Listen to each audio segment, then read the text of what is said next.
Hey there and welcome back to Don't Open That Door. Come along with our triumvirate of terror as we descend into darkness, hurtle into horror, and plunge into peril.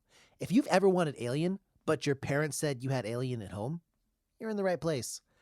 I'm Justin, and even in space, you need a cutlass. I'm Nico. I'm the alien at home. Well, I'm Dan, aka Hobbes.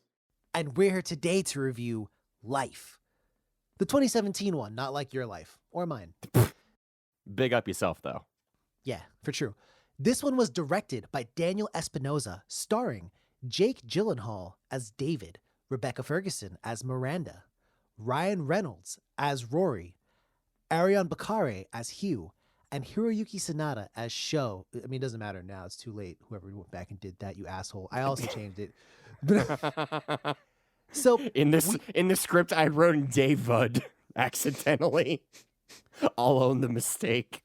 We open with a crew on a spaceship, and as it turns out, they're awaiting some well-awaited samples from Mars. Incredible wordplay, Justin. You know, you're a poet, you're a real talented improviser, just 10 out of 10. You know, when you nail it, you really nail it. Just wait till I get going.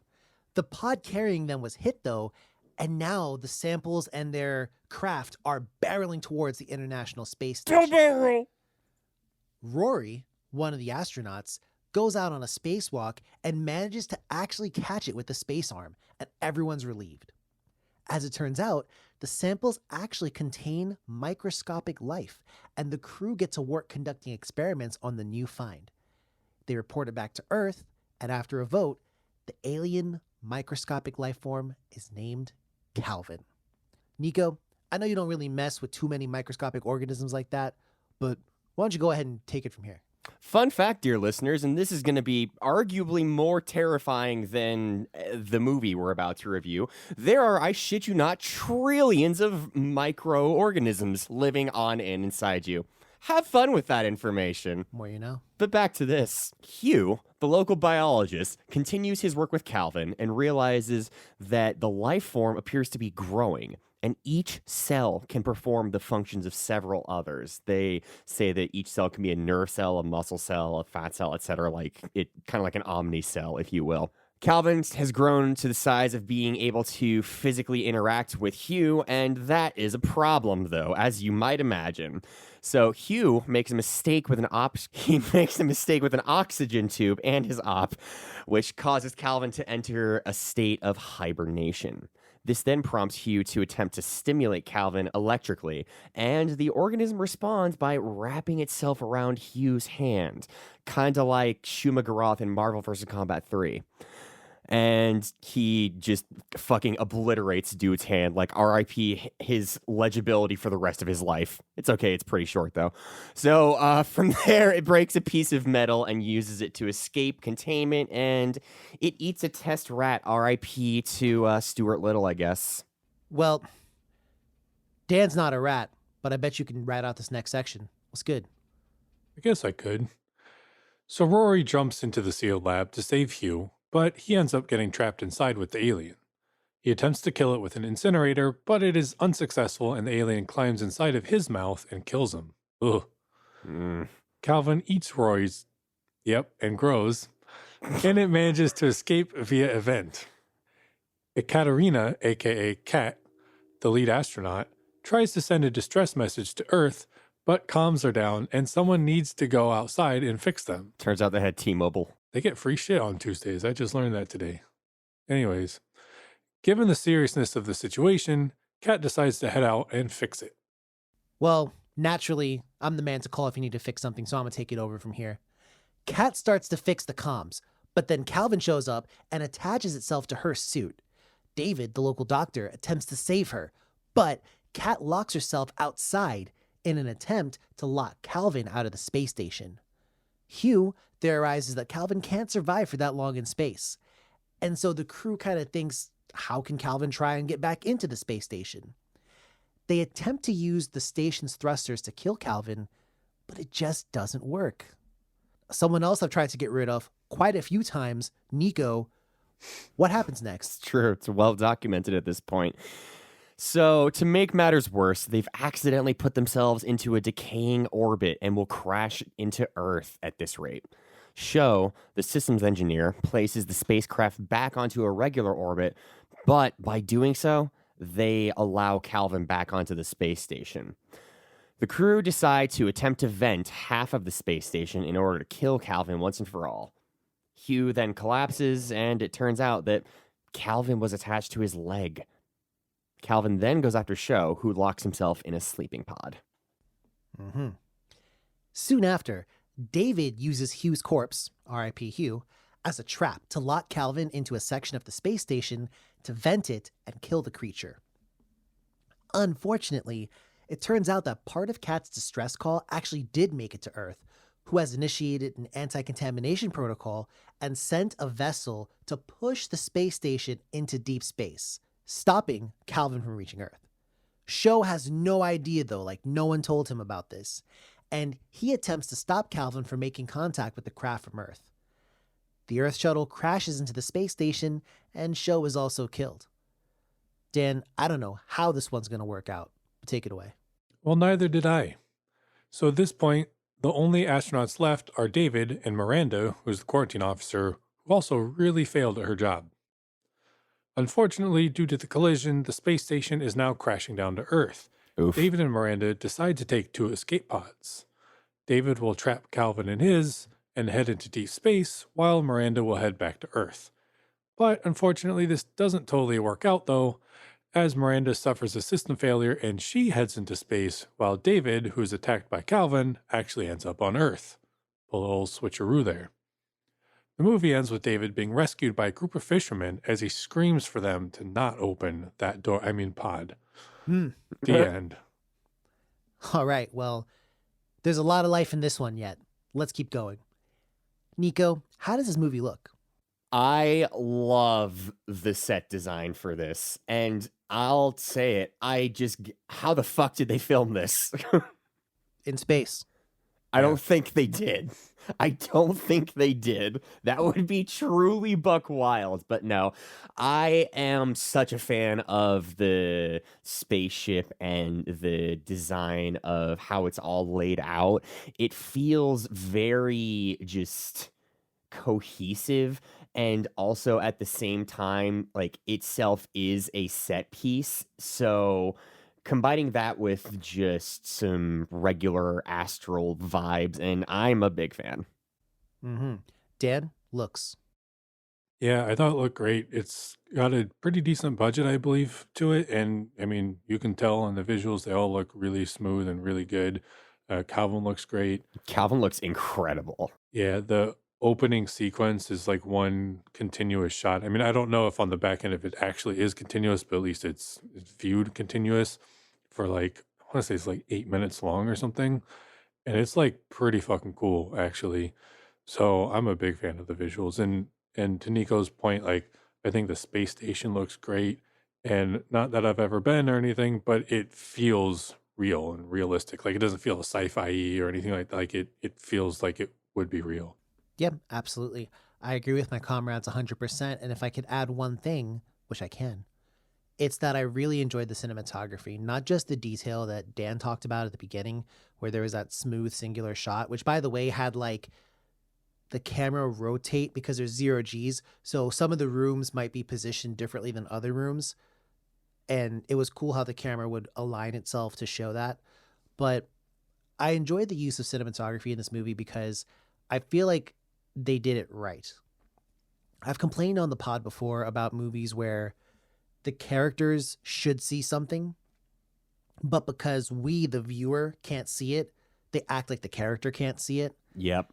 And that wasn't a thing in this movie. Everyone was able to see what they should have seen. The camera worked well. I was a big fan overall. Now, in terms of sound, Dan, I mean, you can't hear anyone scream in space, but how was the sound? Well, I did hear the soundtrack though, and the soundtrack was good. I mean, this is one of those movies where personally I don't really have too much to comment on because it was all very good. Nothing like to me super stood out, but it really accentuated the film, and I think it matched the film very well. So kudos to the score. Kudos to the sound design, all of that. It worked really well. Agreed. Nico, have you anything to add to this? Yeah, I do actually. I think that the script is really tight. I think that particularly given the really dynamic pacing that I think the movie has, like each character feels unique and fleshed out. Like there is a surprising amount of emotional depth to the performances that these actors have given, and I think that it makes just the conversations, the dialogue, and just scenes with characters just really that much better. Now, let's cut straight to the chase, shall we? The end of the movie, wherein unfortunate David, he's kind of attacked by Calvin and he's in almost like a, not quite a cocoon, but Calvin has almost cocooned him inside of the space pod. So not one thing, but exactly the one thing you just said. Kind of like love. But Rip. what do we think of that ending? I mean, do you like it or dislike it? And what do you think might happen after to the world? Oh, we're fucked. Yeah, I think the world is fucked. I mean, I feel like if Earth knew about Calvin, like right at moment of touchdown, we would be okay. Like they would like nuke it or like do something, but they don't. And I think that by the time any government or anything like powerful enough to stop it knows about it, it's too late. I mean this like half as a joke, half seriously. I think the only thing that could stop Calvin is Godzilla. Don't give him ideas. Like Maybe. nuclear breath. Yeah. I mean, that seems to be the only thing that could damage it to my mind. Like, considering it is like, again, this sort of omnicellular organism where every part of it, every individual unit does every part to a murderous efficiency is, I don't know, save us Godzilla, you're our only hope. I'll say this, and I have 2 points to stand on here. First, I am also a multicellular. Give it another try. I am also a multicellular unit. But secondly, I Didn't want to go actually for organism, huh? no. I am also versed and have studied exobiology. Hmm. Now, the thing about Calvin is kind of threefold. First, Should have been an XX and XY biology there, brother. What's this XO? These liberal cooks are getting into astronomy. Can't have this. indeed. But Calvin doesn't really exist at Earth-like gravity, so being on Earth's gravity could potentially fuck it up. True. Secondly, while we do see Rory attempt to flamethrower Calvin, Calvin oftentimes uses its intelligence to avoid taking the brunt of damage or hits or anything else. And I think if faced with the appropriate amount of weaponry, I think that Calvin might be able to be killed. Also, salt. What? I don't know if Calvin could take salt water Why do you say that? because some organisms take salt water, and depending on the kind of organism they are, they die because it Yeah.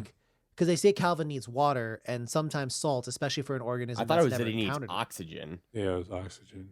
Well, they say it needs food, water, oxygen. It's a carbon-based life form like us. Okay. I'll take your word for it. And so I think that's one side, like that Calvin just naturally might not be able to survive on Earth, and kind of an homage to like War of the Worlds or something like that. Earth won the battle, we didn't, Earth did. Mm. The second piece is, It's rather optimistic. yeah, well, the second part is Calvin eats a blue whale, becomes like a giant Cthulhu kaiju at the bottom of the ocean, and we just Yeah. gotta hope he don't fuck with us no more. Becomes that inky motherfucker from the end of Death Stranding when you're fighting what's his face. Maybe this is like Cthulhu origin story. Yeah. Maybe. Now, I want to also kind of, as we're kind of on the topic already, how is Calvin as a villain? We've kind of all said he's pretty powerful. Did you like Calvin as a villain? I did personally. I thought it was cool because, it's a new organism, so we don't know Right. what it's like. So the whole movie we're like learning about it, but it never feels like cheap. Like it never feels like, oh, what do you mean it can do that? Oh, come on. Like I didn't know that kind of thing. Like Yeah. everything felt real and realistic and feasible. Yeah, I dug it. I liked how smart it was too. And Same. Yeah, it was it It was a good villain. For me, the one thing that really stood out was Calvin's intelligence, because even as like a small little baby thing, it broke off a piece of metal and used it to escape its containment, Hmm. which I was like, oh shit, when I saw that happen. Yeah, they're fucked. And Give this it thing also, thumbs and it can conquer a galaxy. Hmm. yeah, well, it also knew to avoid the fire. It knew to crawl into a vent because it could feel air coming out of the vent. It did pretty much everything it could do. And I wonder by the end how smart it truly became. Because I think it knew that David was trying to take it out into deep space and stopped it. So who knows? Nico, anything to add? My only qualm is that, I don't know, we didn't like just get more. Like, I feel like every scene with Calvin was just absolutely charming to the like as a horror fan and as a space horror fan, this was just like speaking my language so fucking heavy. So like I am a massive fan of Calvin. Yes, absolutely massive fan. All right. And I guess to follow up on what you said, one thing that I did forget to add, I would have loved to see a more monstrous Calvin, which I think we get right at the Yeah. very end. I think that's Calvin really starting to like turn into something freaky. And I'm like, oh, I wish I'd seen that. But yeah. I can understand why they didn't as well. Now, Nico, you said you're a fan of space horror, right? Oh yeah. And there's a movie that you might have heard of. It's called Alien by Ridley Oh. Scott. And Okay. I just want to know, and Dan, you can chime in on this too. I'm sure you've seen movies similar to Alien. You might not have seen Alien. Bird people. But no, listeners know that I'm just jesting around here and that we're all big fans of Alien on the podcast and space horror in general.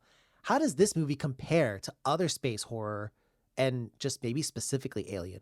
Well, I think for starters, I'll bring back a point that I made a couple minutes earlier. I think that the whole like idea of there being a crew that's really almost like a family, sans Vin Diesel.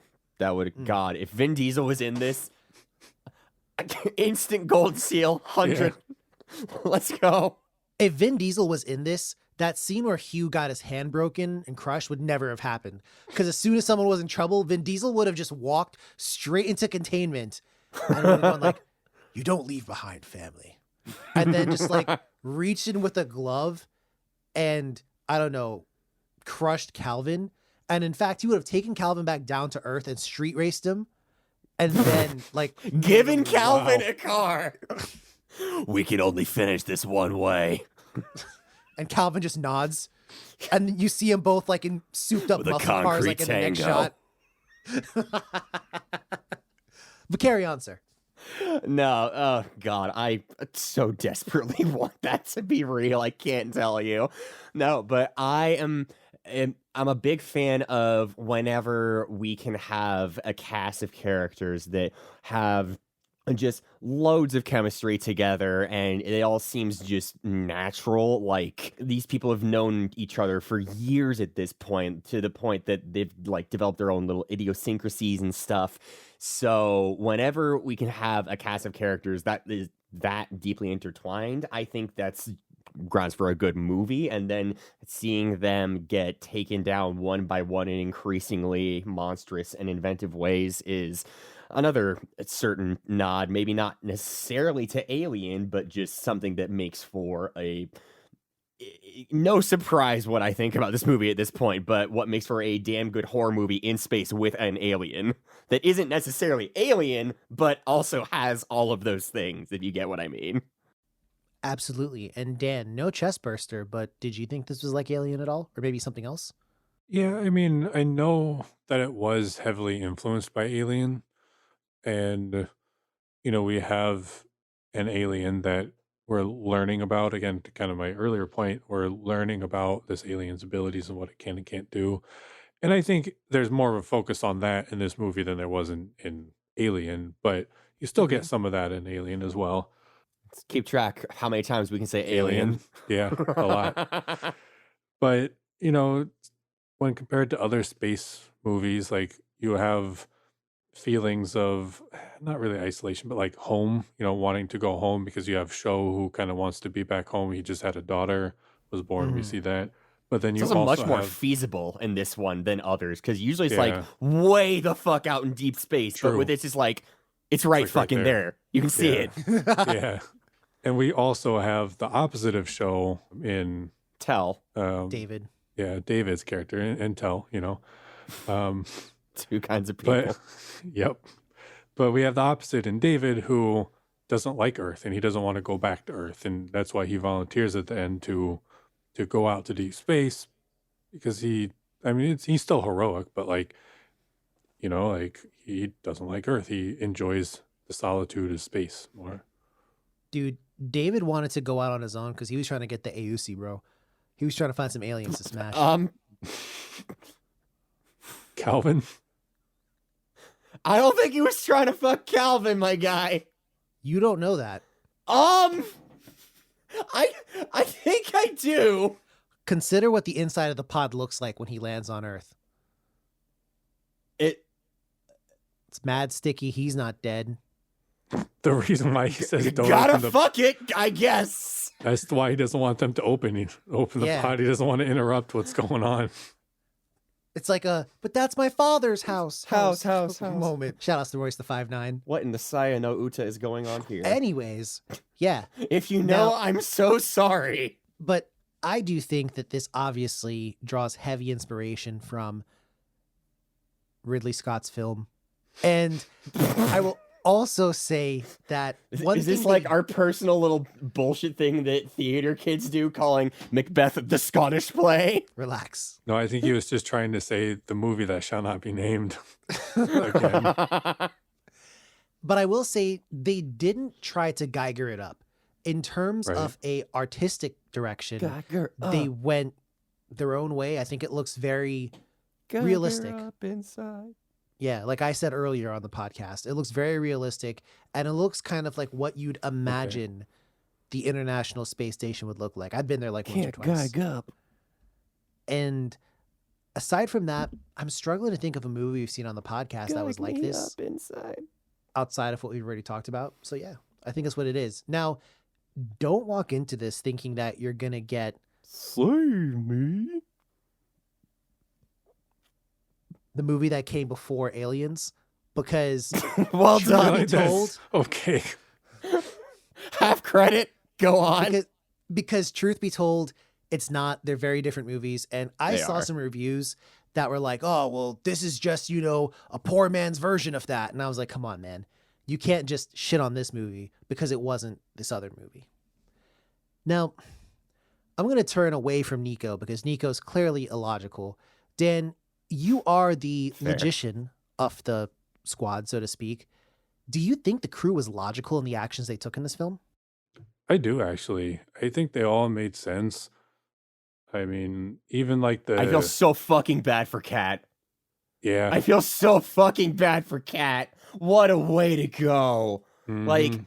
you're Drowned. drowning in space, and that water, like, starts to turn to ice around and inside you. Mhm. Like, you think normal drowning is bad? Holy fucking shit, that's terrifying. Fun fact, her death was actually inspired by something that really happened. Oh my... But no. not it didn't go nearly that far. Like, dude was okay. I Ugh. can't remember what astronaut it was, but like his shit started leaking to the point where like I don't think he could like breathe for a while or something, and it turned out to be okay, but like it was inspired by It's actually anxiety inducing. Holy absolutely. shit. Yeah. I agree with you, Dan. I think that most everyone did what they were supposed to do. Perhaps the most illogical person was Rory, Yeah. because he seemed more devil may care, but I'll talk more about him later. Nico, do you think everyone was logical? I think, if not logical, they were all in character. Every person made decisions that made sense for their character. It's like in D&D when people's like, oh, it's what my character would do, except instead of being a dumbass and taking a bite of a clearly deadly mushroom, hi Connor, you actually do your like fucking job and you do it well. Yeah, that's fair. Did we have a favorite person?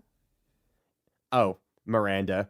But part of that is because I am just gaga for Rebecca Ferguson. But also, think her ending is just fucking tragic, man. Mm-hmm. Like, absolutely tragic. She already, like, didn't have good odds, but to, like, see what was happening before you and know how fucked everything is, man. Yeah, that might be a situation where I might take a long walk down a narrow street. But Dan, did you have a favorite person? No, Oh, I actually liked all of them. a least favorite then? A least favorite? Least favorite? Not really either. I actually liked all of them, to be honest with you. Like, Nico said this once or twice already, but I feel like all the characters have depth. They are their own person. And I liked all of them. Now, don't get me wrong, I wasn't like in love with everyone, but I thought they were all quality characters. None of them really annoyed the shit out of me, and none of them stood. I guess my favorite might have been Kat. I don't know, like the honorable commander kind of character, but I don't know. I like all of them. What about you, Jess? I would say my favorite character was Rory, just because he was willing to stand up for his friend. Mm-hmm. And I love the scene where, and kind of on the same wavelength, my least favorite character was actually Miranda, because she was the one who oftentimes opted to take the colder option, the inhuman option. And as a result, haha, now you're in deep space. Fucking enjoy. But Rip.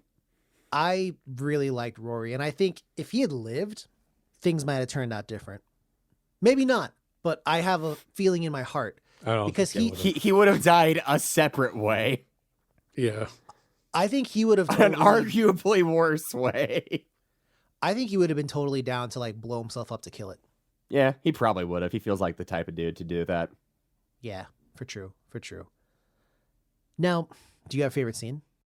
Just in terms of the cinematography, my favorite scene was when we get this sort of, we didn't mention this in our synopsis, I don't think, but at one point there is a pod that actually comes and like starts to dock at the ISS, and then Calvin goes and fucks them all up. But like the moment where everything goes to hell in there ends up with that vessel coming in and colliding with the ISS and just seeing everything shatter and the light glinting off everything in combination with just like the particular framing of that shot. I just thought that was fantastic. Yeah. Mm-hmm. I would have to say my favorite scene is probably the very end. Because, I mean, all jokes aside, I think it's just a really fucking cool shot to see David just terrified because he's back on Earth, and Calvin just having consumed the inside of the pod and just getting ready to burst out. I loved that. It's also the most different. Like, I think 99% of the movie is in space except for right then. Yeah, Yeah. you're right about that. And the shot on Earth at like Times Square or something. True. But also, I love seeing Miranda heading into deep space. I don't know why. It just brought comfort to me. Dan, favorite scene? I like the intro scene. I thought it was really cool. It's just, again, that continuous shot and setting the scene of space, and those, a lot of space movies do that. You know, the intro is sort of the super wide shot where you see all of space and little spaceship, you know, something like that. Lens flare. Yeah. Well, I forgot to mention that in the how's the movie look, there was sufficient amount of lens flares in this. So we hit that quota. But I enjoyed it. I really liked that scene, and I thought to myself a couple times, I was like, damn, it's still going. Like, it's still one continuous thing. And I just thought that was really cool. And it was cool to see how the characters are moving in the spaceship, and I think it does a really good job of, I don't want to say setting the scene again, but setting the scene and get the viewer acclimated to space and life in the space station, you know? So I love that scene. Got you. Now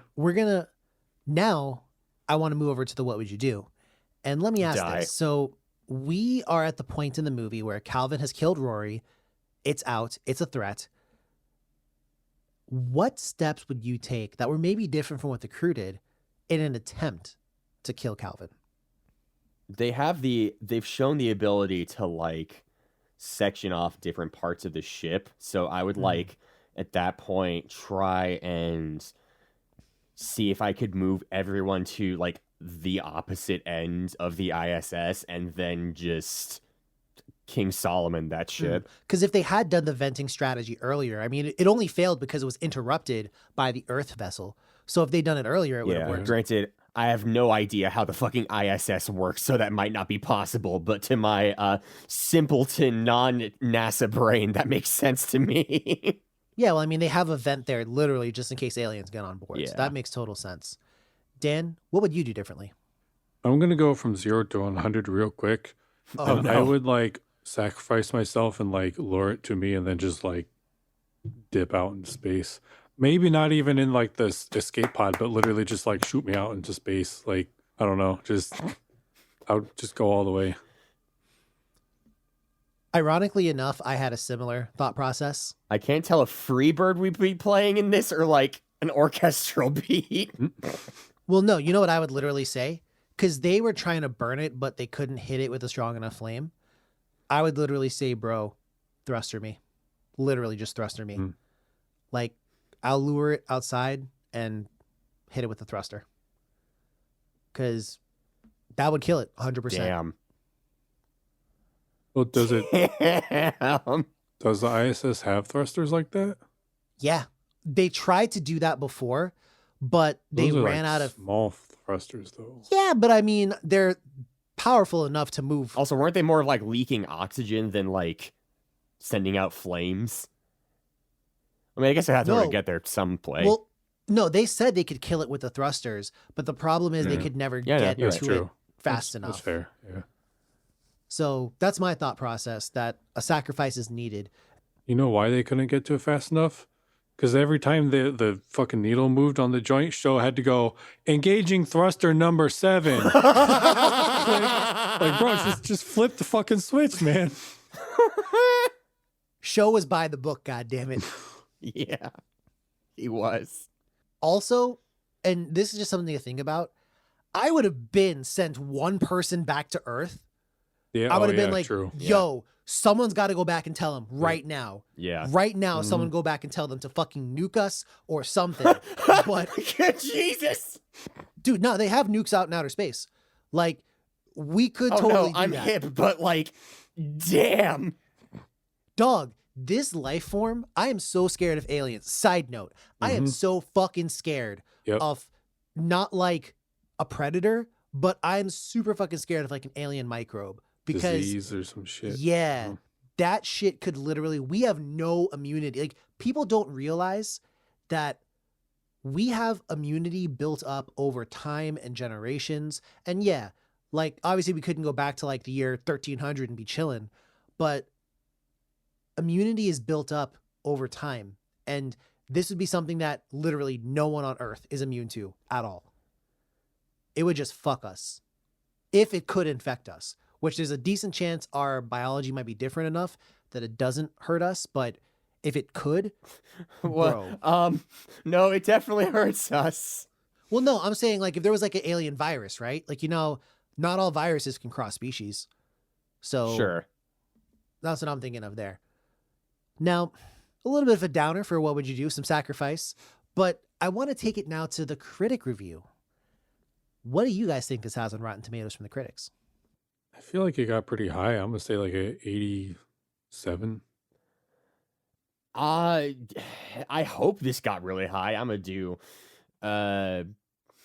because I'm unoriginal 88. Dan wins. Yes. Good. This actually ranked a little bit lower than you guys thought it might. Critics giving it a 68, almost nice. The audience trailing behind with a 54%. Wow. But now I want to get your thoughts. What do you think? I love this movie. I am a slut for space. Like, I just love space stuff. Like, we haven't talked about space horror enough already on this podcast, mentioned that. But most space movies kind of get like an automatic plus 10 kind of from me. But I really enjoyed it. I thought it was really, really good, really well done. And Justin kind of mentioned this before, but even though it does share similarities, don't go into the movie if you haven't seen it thinking it's just like a live action Lily Cat, because it's definitely got more to it than that. And I just think it's a really well done movie. I'm gonna give it a 93. Wow. Dan rarely gives out high scores, so you know it's real. I'm going to trail in right behind there and say, I enjoyed the movie. I think it was a very good movie. 82.